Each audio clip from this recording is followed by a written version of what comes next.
Hello, good morning. Alas 3 na nga ng madaling araw, hindi pa rin ako makatulog. Nakikita mo naman, di ba? Nakikita mo naman, di kailangan magsalita pa, nakikita mo na yan. Di ba? Ganun talaga siguro pag malayo sa pamilya mo. Ang totoo niyan ay namimiss ko lang talaga asawa ko, which is normal naman. Siyempre, iba pa rin yung kasama mo asawa mo, no? Lalo na sa gabi. Uy! At syempre, kayakap sa lamig ng gabi. Annabella, hindi mo talaga. Maayos ka nga. Maraming mga innocent tears ang magikinig sa'yo. At dahil hindi na ako makatulog, ay naisipan ko na nga lang kumain sana. Kasi bigla akong nagutom. Kaso naalala ko, wala pala akong bigas. Nalulutuin kasi di pa ako nakabili. My God, I hate drugs. Kaya naisipan ko na lang lumabas dahil daling nga akong nag-ayos dyan. Pero di na ako nagbihis at syempre kailangan din natin magsuklay para di naman tayo mukhang ewan. At naglagay na nga ako ng foundation. At syempre nag-lipstick para naman di halatang wala tayong hilamos. At toothbrush. Psst, huwag na lang kayo maingay.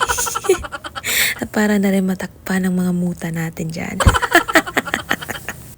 Pagkatapos ko nga mag-ayos, bumaba na ako kasi nagutom na talaga ako. Kaya naman nag-elevator na ako para mas mabilis.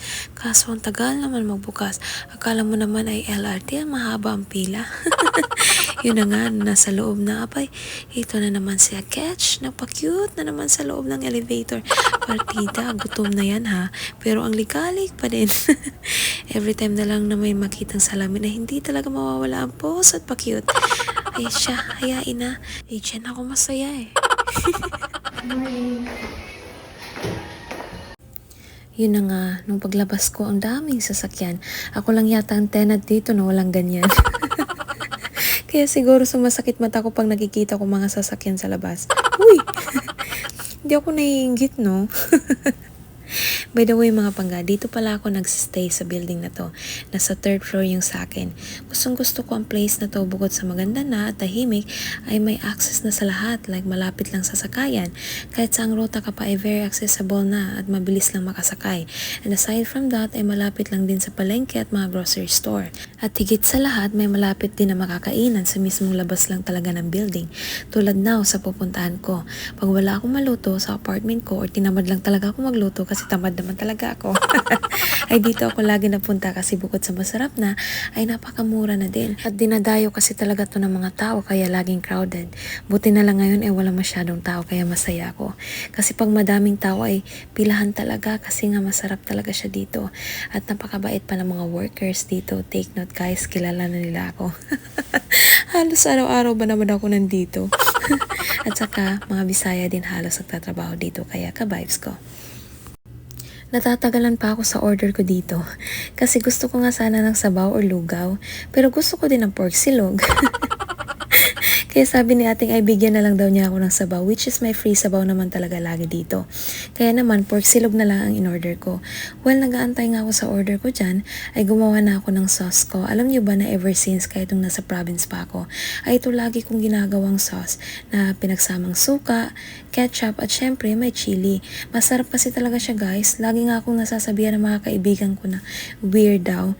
Who cares? Basta importante ay kung anong gusto ko, di ba? You know, may sabaw na si Aketch, kaya higop po na tayo habang mainit pa. So, sarap talaga ng sabaw nila dito. At tingnan mo naman itsura ko para akong lasing kagabi at may hangover ngayon. Ayun na nga, sa wakas ay naluto na rin yung order ko. Tara guys, kain tayo, samahan niyo ako. Sa sobrang gutom ko nga dyan ay nakalimutan ko na magdasal. Akala mo naman talaga nagdadasal. Huy!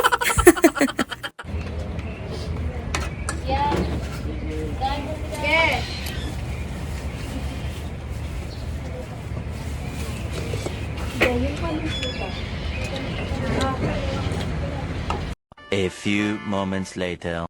Nakikita mo naman, di ba? Nakikita mo naman, di kailangan magsalita pa, nakikita mo na yan.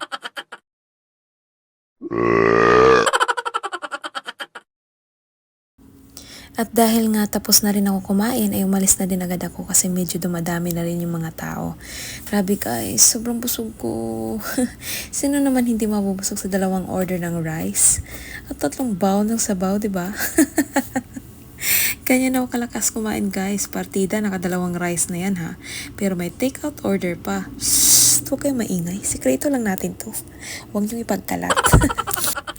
Nung nasa elevator na nga ako guys, bigla pa akong nahilo dyan. Gawa nga siguro nang wala pa akong tulog. Pero mga ilang minutes lang, nawala din naman. Kaya nung pagkabalik ko nga sa room ko, ay nako, diretso agad sa kama. Yan ang sinasabi ko sa inyo. Na huwag nyo dapat kayahin. Hashtag, kahit tulog lang si Aketch nyo.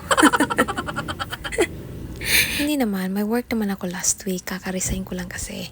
Kasi uuwi nga ako ng province sa March. Kasi napag-usapan nga namin mag-asawa na doon na lang ako magsistay while waiting for my spousal visa. Which is good. Kasi na-homesick na rin kasi ako. At yun na lang guys. At ako'y matutulog muna ako'y mukhang zombie na. 24 hours ba naman gising. Bye, mga pangga.